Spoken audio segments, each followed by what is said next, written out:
Nagbabala ang Islamic Revolutionary Guard Corps ng Iran na bawal sa Strait of Hormuz ang anumang barkong maglalayag mula o patungo sa mga pantalan ng mga kaalyado ng Amerika at Israel. Sa kabila po yan ang sinabi ni US President Donald Trump na gusto nang makipagkasundo ng Iran. Saksi si JP Soriano.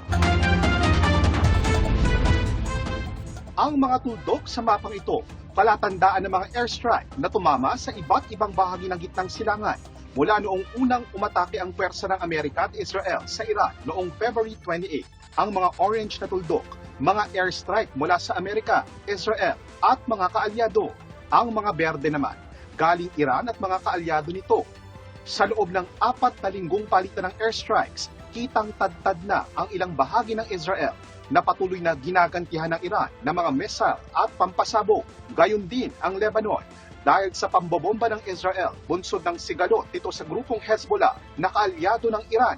Kita ang mga orange na tuldok na nagkalat sa iba't ibang bahagi ng Iran, partikular sa Tehran, kung saan nasawi ang kanilang supreme leader noong unang araw ng pag-atake. Kita rin ang mga airstrike ng Iran sa iba't ibang bansa sa Middle East, partikular sa kahabaan ng Persian Gulf at Strait of Hormuz. Bukas eksaktong 1 buwan na mula nang magsimula ang gyera. Tuloy pa rin ang airstrike sa ilang bahagi ng Iran. Umabot na raw sa 1,900 ng patay, batay sa datos ng Iranian Red Crescent. Pinag-iingat pa rin ang mga taga-Israel sa mga missile ng Iran, kasunod ng pagpapakawala nito ng mga missile laban sa ilang bahagi ng Israel kahapon. Itinanggi na dati ng Iran na nakikipagnegosasyon sila sa Amerika at batay sa mga ulat ay tinanggihan din ito ang 15-point proposal ng Amerika para tapusin ang gyera. Pero sa isang cabinet meeting sa White House, iginiit ni Trump na gusto na raw ng Iran na makipagkasundo.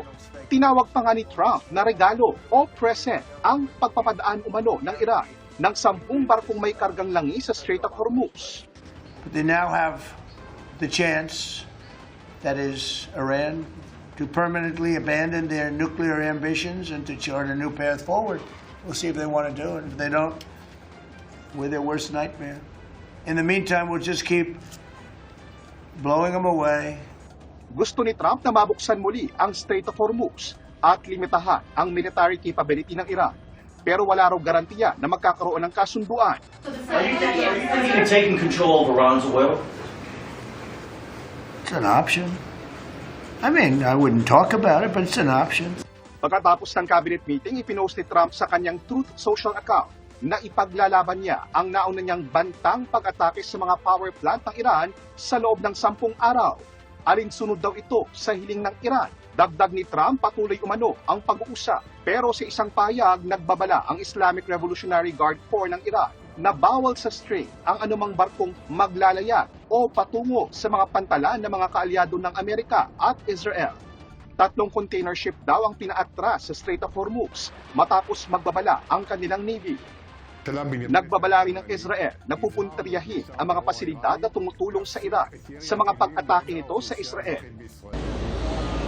Sa gitna ng patuloy na sigalot, mag-aalas 7 ng gabi nang lumapag sa Pilipinas ang ika-5 chartered flight ng gobyerno, 349 na OFW, dependent at stranded na Pinoy mula UAE ang nakauwi sa bansa. Para sa GMA Integrated News, JP Soriano, ang inyong saksi. Mga kapuso, maging una sa saksi. Mag-subscribe sa GMA Integrated News sa YouTube para sa iba't ibang balita.